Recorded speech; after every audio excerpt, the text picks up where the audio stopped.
Hello and welcome to the Access Baseball Podcast. I'm your host, Vin Misana. Tonight we're filming live once again from Showtime Athletics in Holbrook, New York. Our special guest this week is Nick Farnacci. Nick is a senior at Hills East High School, and he just recently committed to UMass Boston. So we're going to talk about his experience with the college recruiting process, his summer playing with B1000. But first, a quick message from our sponsor. No matter the level you play at, everyone wants to be at their best. Elite level athletes have a team around them to help them excel in every facet of the game. If you've ever wondered how you can have the same level of attention that the world-class athletes do, but without breaking the bank, then the Vitality Center is your answer. Their team of specialists can get you back in the game quickly and safely and keep you at your best throughout the season. Their holistic one-stop shop approach can address the physical and mental parts of the game to help you gain the edge you need to compete with the best. Conveniently located in Comac, New York, right off of the LIE in the Northern State, the Vitality Center is ready for you. To learn more, go to vitalitycenterli.com or give them a call at 631-864-2784. All right, Nick, so just in the last week, you announced your commitment to UMass Boston. For those that don't know, one of the better Division III schools in the region, made a couple College World Series over the last couple of years. So what was that recruiting experience like for you? The recruiting process for me was, a mix of reaching out to certain schools out of state and, following up with coaches that had the opportunity to watch me play, more local. But I really targeted them, after, doing research on their program, what the school had to offer. I just fell in love with everything that they had. Mm-hmm. And everybody had to deal with COVID. It had an impact on all baseball players, I think, specifically just because they didn't have a 2020 season. So, how did you catch up on that process? I'm sure you felt like you were set back a little bit, right? Yeah, COVID really hindered the recruiting process for me. I'm sure for every other 22, prospect as well. Yeah. But, I still had plenty of time. Luckily, it hit early enough that I still had time to recover and didn't really do too much, Mm-hmm. And when you went to the campus at UMass, what stood out to you? The field at first. Coach Kelly, the pitching coach and head recruiter, I had the opportunity for him to show me the whole campus, show me the facilities, the field. They actually have an exact replica of Fenway Park. Really? Full turf and everything. It's cool stuff over there. I did not know that. Yeah, and, after meeting with him and Coach Agerbrow, after hearing what, their expectations for me, where I fit in, just seemed like the perfect fit for me. And that's a good feeling, right? Knowing that you're feeling wanted and not just that you're going to be the last man on the roster, I'm sure. So you played B1000. The Seminoles, last several years, I think, right? You've been on them for a while. Yes, sir. I believe I started in the fall of 14U. I think it was. Wow. Yes, you've been with them for your whole high school career. What is it about the program that has drawn you to them and had you stick around? It's really the environment, the atmosphere. I've been playing with the same group of guys for years now, and I really like how closely the coaches work with you. They really, develop their players. It's really important to them where you end up, what they're doing with you. They're the best at what they do, in my opinion. Mm-hmm. And your coach, Evan Okon, had a great career at New Haven, I believe, good hitter, and seems like a nice guy. Has he, done a good job of keeping the chemistry together with the team? Yeah, he has. I love Coach Evan. He's been a role model for me. He's a similar play style with me. Smaller guy, hits for average, good fielding, but he works closely with the group of guys we have, and he doesn't give anybody the short end of the stick. Who were some of the key contributors for your team over the last few years? Can't name everybody, but our catcher Ryan Plocker, another middle infielder I worked closely with, Aiden Amato. Timmy Dorman's got to be one of the best, fielding first baseman I've ever played with. Brendan Trotta was a big part of our pitching staff this year. Joe Bello was another catcher, could play every position, pitched as well. Andrew Bonanno, Chris Petrillo, the Wantagh guys were big contributors. So you did name everybody. There's plenty more to go. I like it, though. It was a good diversified answer. The junior to senior year summer is definitely the most important in terms of the recruiting. Where did you guys go this summer? So we did our fair share of the perfect game tournaments. We did stay a little more local than I guess some of the other travel teams on Long Island. But we did all the Staten Islands, the New Jerseys, Pennsylvanias, even the New Yorks. We did all the perfect games there. Yeah. And a couple of the showcase tournaments, like at Villanova, we did one of those. Yeah. Good stuff. Now the showcase tournaments, for those that don't know, how is that different than your standard tournament? So the big thing with those is there's coaches everywhere. There's the local coaches in and out of state. They they really work closely with the guys. They're in the dugout. They're at the field. They got their radar guns. They're taking notes. They're really just watching every player. They do a good job with it. Yeah, and transitioning to your high school team, so you go to Hills East, I mentioned. Can you tell us a little bit about the 2021 season? I know you guys, the record, might not jump off the page, but you guys were a pretty competitive team. Yeah, the record really didn't tell the full story. I know we played every team really tough. Couple calls, couple plays, they go our way. We come out on top. We have a whole different record and a shot at the playoffs. But luckily, we're returning, most of last year's group. We got a young base. Guys are really making improvements. I'm working closely with all of them. I'm excited to see what we have coming up. Mm-hmm. And Hills East has traditionally been one of the stronger programs. Just 3 years ago, you had the Carl Yastrzemski Award winner and Matt Hogan. Did you have any interaction with him over the years? The only interaction I had with Matt Hogan was through my brother. My brother actually had the opportunity to catch him for 2 years when he pitched, and he played with him for those 2 years. Yep. Mm-hmm.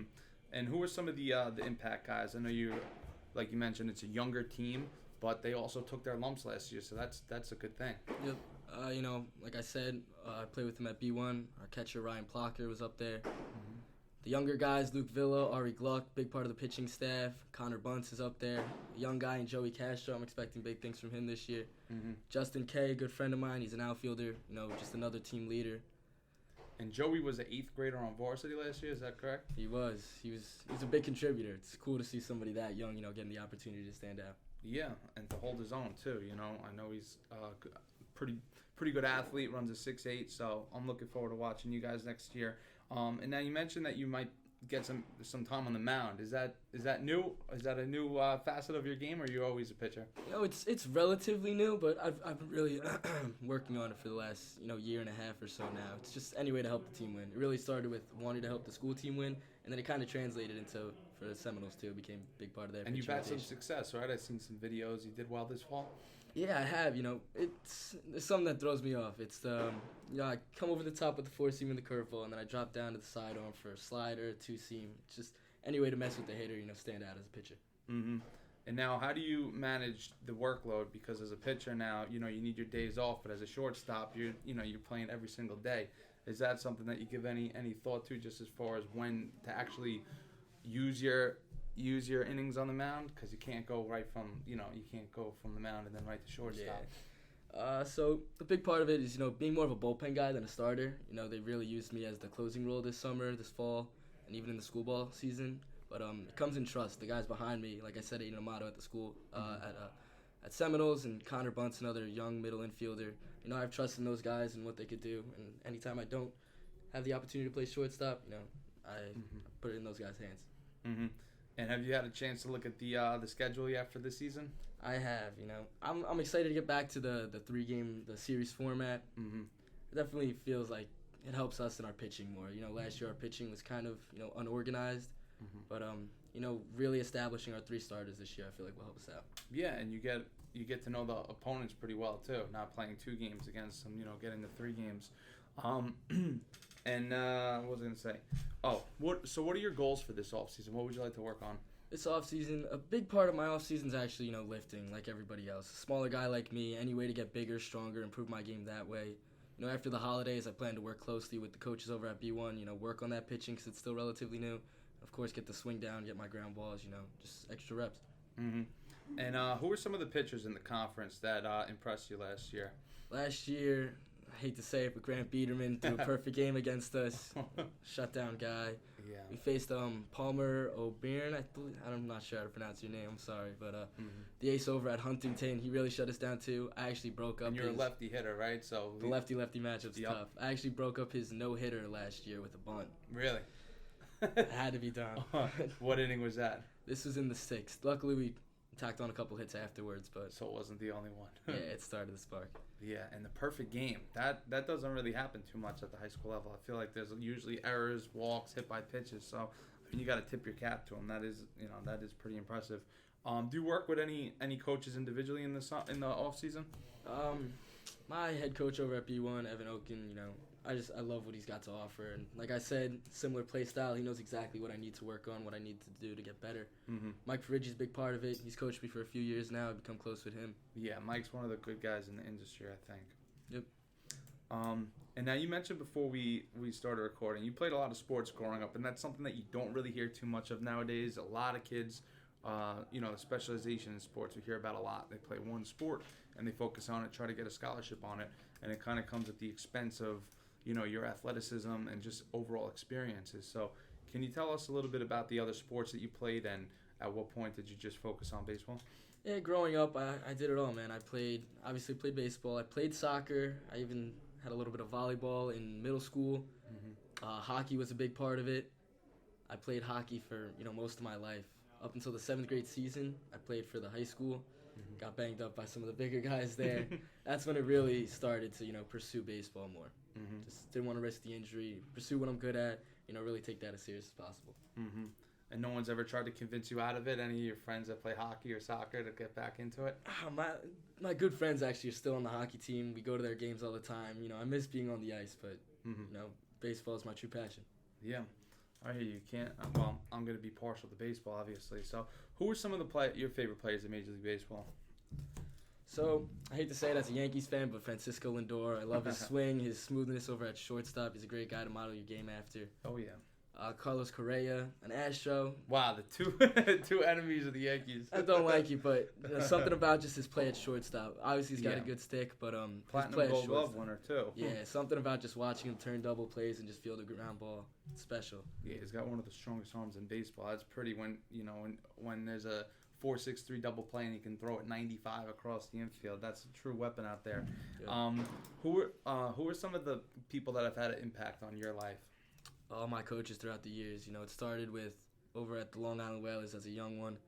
Coach Vizza, unfortunately, he passed away. It's what really, transferred me to the Seminoles. But he was there for a large portion of it. My father was a coach up until 12U, 7U to 12U. Once I got over the Seminoles, though, it started with Coach Joey Tracy, big part of it. Another guy, just like Coach Evan, smaller guy, knew how to, handle his body, knew how to play the game right. Then I went to Mike Ferriggi for a few years, and Evan Oken. They've all just, they know everybody's exactly had a part of it. What's the best baseball trip that you've been on, would you say? The best experience? I traveled a lot more when I was younger, but recently this Atlantic City trip over the summer, just with my best friends, my teammates, we had our fun in Atlantic City. We made a good run, lost in the second round of playoffs, I believe it was, but, we played our game. We had fun on and off the field. Can't ask for any more than that. Is that a PG tournament? It was PG, yep. Yeah. Let's see. Favorite pregame meal? I'm more of a grab-and-go guy. It's different every time. Sometimes I like to grab food with a teammate before the game, just focus up, think about what we need to do. So you're not a superstitious guy then? Nah, not as much as you think. No? Okay. How about favorite musical artist? I'm more of a rap guy. I gotta go, Travis Scott, Lil Baby.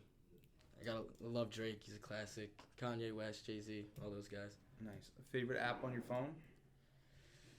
I guess I'm addicted to Snapchat like any other teenager. I like it. Okay. And favorite vacation spot? Recently, my family's been going to Aruba over the February break. It's really grown on me. I love it there. It's a great time. My family, some friends come with us too. My brother especially. It's always a great time there. Awesome. Well, that's all the grilling that we have. It held up very well.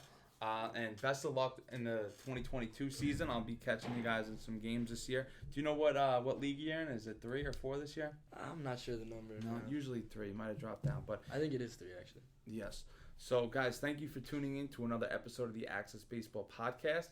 Thank you to the Vitality Center for sponsoring this series, and thank you to Showtime Athletics for hosting us. See you next week, guys.